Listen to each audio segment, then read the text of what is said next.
السلام عليكم ورحمة الله تعالى وبركاته كلنتو وعنا وناكسن دمان داودياشا qiimaha sharafta leh idilkiinba ku soo dhawaada qaybtii saddexaad ee dhiganaha mashruuca la dagaalanka nuurka wuxuu yiri hadda sixirka aanu kula dagaalami jirnay dhulkaas waa naga istaagay 2012 marka la gaaro waxa kor u kacay quwadda ruuxda aadamaha oo halis weyn ku hayso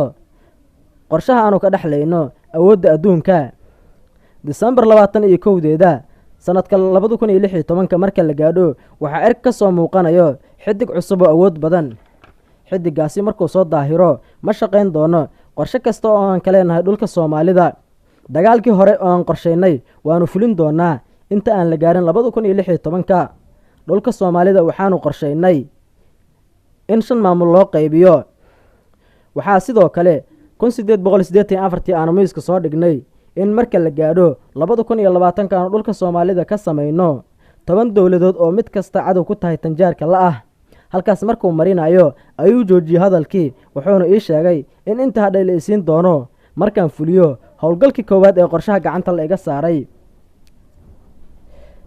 qolkii madooba ayuu iga soo saaray waxaanu u keenay qol dhiig ka soo urayo biyo ayuu madaxa igaga shubay waxaanan markii koowaad dalkayga u soo dhoofay anigoo cadow ku ah July 21deedii sanadkii 2007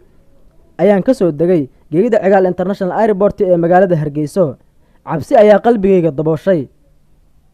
waxa ay ii sheegeen inaan wadanku sirdoon difaac lahayn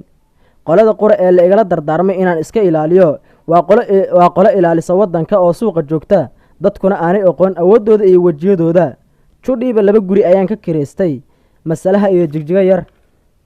waana laba xaafadood ee aad howlahaaga si fiican uga fushin karto waxaanan ku tala jiraa inaan hantiyo dhalinyaro badan oo wiilal iyo gabdhaba leh